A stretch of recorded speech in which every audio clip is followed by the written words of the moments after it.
Matt Strong here. I am just really tired of so much misinformation that's going around. So, Matt Strong's not my real name. I've interviewed thousands of dentists and many, many patients. I have formed some controversial opinions you deserve to hear, and I'm anonymous because I am really, really well known with dentists. You're going to hear things that are not the dentist's views. And I'm paid by the dentist, but they have no influence over my opinion. So see a dentist, don't listen to me. What we're going to talk about today is the truth about bleaching as I see it. Is it safe? What's it cost? How long does it last? Right? You've seen all these famous people. Some of them have really white teeth, and some of them have ultra white teeth, and some of them have, teeth that are a bit white. And bleaching and whitening is $1 billion business. But what's the real truth about it all? Let me just explain something about teeth, okay? There's really three main parts of the teeth you should be aware of. There's the living matter inside the tooth, okay? This is where the blood vessels and nerves are. Then there's a surrounding part, which is the dentin, which is really the tooth structure, and over that is the enamel, which is one of the hardest substances known in the human body, if not the hardest.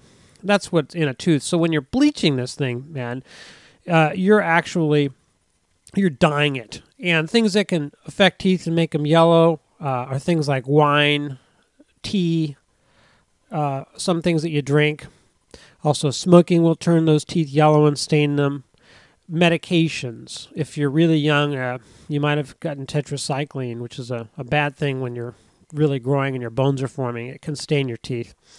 And then there's just old age that can cause your teeth to look kind of yellow and stained. Now, what a dentist will do is they'll use the Vita Shade Guide here to look at your teeth and identify the shade of your teeth. And then what they'll do is they'll help you get your teeth whitened to a different shade. So they'll talk about so many shades of whitening that they can achieve through the whitening process. Now, the types of whitening that you can get at home to do whitening or at the office include whitening strips, which is used generally at home. There's a version of whitening strips that's sold in the markets and the drugstore, and then there's a more professional, strong version the dentist can sell. There's also professional trays that are made by a dentist, but they're used at home. You put the whitening stuff in there and you wear those trays. There's more concentrated formulations with the trays. So they're the same trays, but it's done in the dental office because the whitening formulation is stronger. And there's very fancy whitening systems that are used by the dentist in the dental office that use these lights or lasers along with the bleach. So what's the story on those? First of all, the white strips, Crest white strips, they're apparently pretty good. I don't have a lot of experience with them. You can try them out.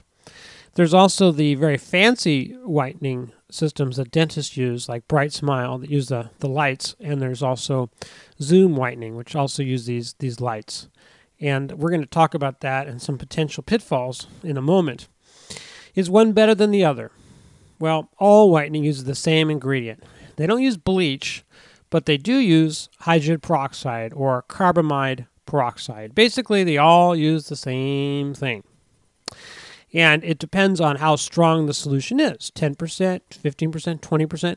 Actually, now some products that you can use at home are even up to 30%, which a few years ago you could only get in the dentist's office.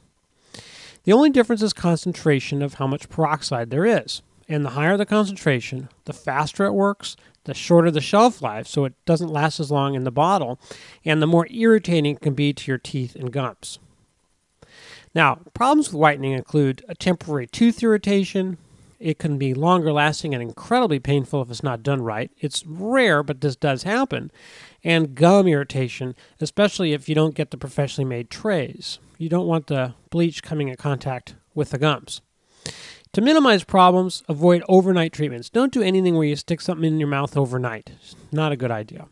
Avoid treatments at the dentist that might heat up the tooth. There's some evidence that can really be a problem. The CRA, Clinical Research Associates, is extremely well known amongst dentists, and their research has showed little difference between treatments that use light and laser and the treatments that use just the bleach. Now, some dentists will say that, hey, the light and laser works better. However, the evidence isn't necessarily there. So The one thing I would say is use professionally made trays, because that will ensure that there's a good fit with those trays in your teeth, and you're not going to get the bleach on your gums, which you don't want to do. These are what the trays look like, and these are the syringes. You generally will squirt the bleach into the trays, and then you put the tray that's been fitted by your dentist into your mouth and keep it there for 30, 45 minutes or an hour. What does it cost? Maybe $200 to $500 in a dentist's office, maybe $50 to $200 if you do it at home. It lasts about, well, let me tell you, in the office, the whitening looks really great the first hour, but there's evidence that the kind of in-office whitening with the lights looks best after it's done because of dehydration of the tooth, and it takes about a week for the tooth to rehydrate. So after about a week, you're going to get a shade that you see your teeth at, and that shade is going to stay with you at least for a while. How long will it stay with you? It depends. If you avoid coffee, tea, wine, they contain tannins that stain the teeth. If you avoid those, you could have white teeth for a long, long time. But if you don't, in about 6 months, you'll probably be halfway to getting your old shade back, and you will want to think about whitening again. So all I can tell you about bleaching and whitening, it's safe, it's simple, it's effective.